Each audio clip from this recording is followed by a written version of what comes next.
What's good? It's Khalil Jamar. Hope that all is well with you guys. If this is your first time on my channel, welcome. If this is not your first time on my channel, welcome back. Now today I'm going to be talking about Mike Menzter, a legendary bodybuilder who's kind of controversial in the bodybuilding community and even at one point had problems with one of the greatest bodybuilders of all time, Arnold Schwarzenegger. Well, first, let me talk to you about who Mike Menzter actually was. Like I mentioned, he's a bodybuilder. He actually started bodybuilding at the age of 11 years old. I only think he weighed about 95 pounds at the time. And his interest was sparked similar to how most bodybuilders see it. They get influenced by somebody they see, but he actually read a lot of magazines and saw a lot of bodybuilders in magazines and decided that was the path he wanted to take.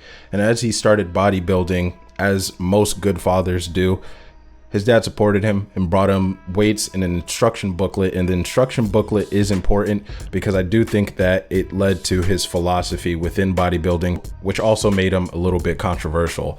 But before I get into his training philosophy and why this booklet was important, I do think that it is important to mention that Mike Menzter was really one of a kind, not only with his physique, but with his strength. At the age of only 15 years old, he could bench 370 pounds while he only weighed 165 pounds. Now, the reason why the book that Menzter's dad had got him was important is because in that booklet that he had read, he learned that he should only be training 3 times a week. And I do believe that this led to his training philosophy and his training style for bodybuilding.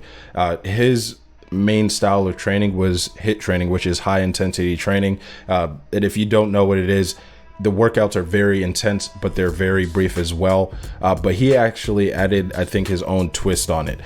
This, like I said, this philosophy, the workouts are very clash with the beliefs of a lot of bodybuilders at the time, such as Arnold Schwarzenegger. Well, honestly, his training philosophy, even though it clashed with the philosophy of other bodybuilders, it still did make sense. Two things can be right at the same time. And let me tell you one of Mike Menzter's more controversial beliefs. He did believe that once somebody reaches 100% intensity during their workout, there's no sense in doing more work because a person has already reached their maximum stimulation on their muscles, meaning that there's no more room for the muscles to be stimulated to grow. He also believed, and I can understand why people may have disagreed with this one, but he also believed that a person should take longer rests in between their workouts. The rest period could be anywhere from 3 to 10 days, and that's a long time to recover and to take off from the gym. I get anxious just taking a couple of days off from the gym. So, I mean, I can, again, understand why most people or many people may have not believed in that part of Mike Menzter's philosophy. But the philosophy and his reasoning behind it was, not only does a person need to recover and let their muscles grow, but they need time to recover so they can get ready to go 100% again in the gym. I actually did that part. I do understand a little bit because I actually did a HIIT workout, or similar to a HIIT workout, with my girl a few weeks ago. And I can tell you that I was not 100% prepared for that class. I do a lot of heavy lifting. So when I got into the class, I was fine for the first 30 minutes or so, but my body fatigued out. The last 30 minutes, I was exhausted. So I don't understand why somebody may need to take 3 to 10 days off to recover if they need to be ready to go 100% again. The other thing about Mike Menzter, his personality was pretty controversial too, and he seemed like the type of guy, from what I've read, from what I've researched, that he was the type of guy that didn't really take crap from anybody. He didn't let anybody bug him. He didn't let anybody steer him, for example, off of his philosophy of using HIIT training as his main training style. He kind of walked his own path. He seemed kind of like a lone wolf. And one of the more controversial things that happened at one of the most controversial events within bodybuilding, this happened at the 1980 Mr. Olympia. This is where he started to have problems with Arnold Schwarzenegger. There are many reasons as to why. For example, many people believe that Arnold Schwarzenegger entering into the 1980 Mr. Olympia without saying anything the day before he decided he wanted to sign up. That was one part of it. Mike Menzter obviously was not happy about that. I can't imagine, putting in months and months of work for some guy to come in the day before and say that he's joining in and now he has a chance to take everything that you've worked for. Not only did Arnold Schwarzenegger do that, again, their philosophies clash with each other, and Arnold Schwarzenegger actually said to Mike Menzter that he looked fat. Now, I can assume that at this time, getting ready to get on stage, I'm not a bodybuilder myself, but I've talked to bodybuilders. I do know that it's a very stressful time for them before they get onto stage. So to hear that from a guy who just the day before decided he was going to compete, he shows up, calls you fat, and now has the chance, and not only had the chance, but did take everything that most of the people there worked for.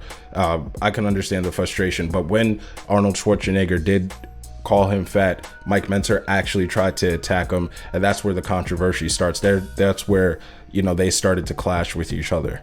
After the 1980 Mr. Olympia, this is where Mike Menzter decided that he was going to retire, and I can understand that, and I think most people do, because that 1980 Mr. Olympia, and I'm probably going to make a video on that covering why the event itself was so controversial, but a lot of bodybuilders at that event knew that it was rigged, and they didn't have a fair shot. After that, I guess, like I mentioned, Mike Mentzer's personality, he was the type of guy that did not seem to not take crap from anybody. So I'm pretty sure he was done after sport if he wasn't going to do any more rigged competitions and put in all this hard work for, again, somebody to just come in the day before and take everything.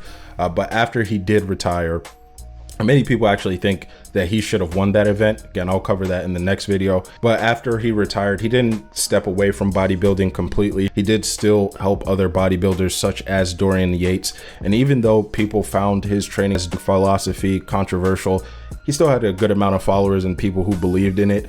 He was a huge advocate for it, and he created workouts based around the HIIT training style. One of his more famous ones was called Heavy Duty.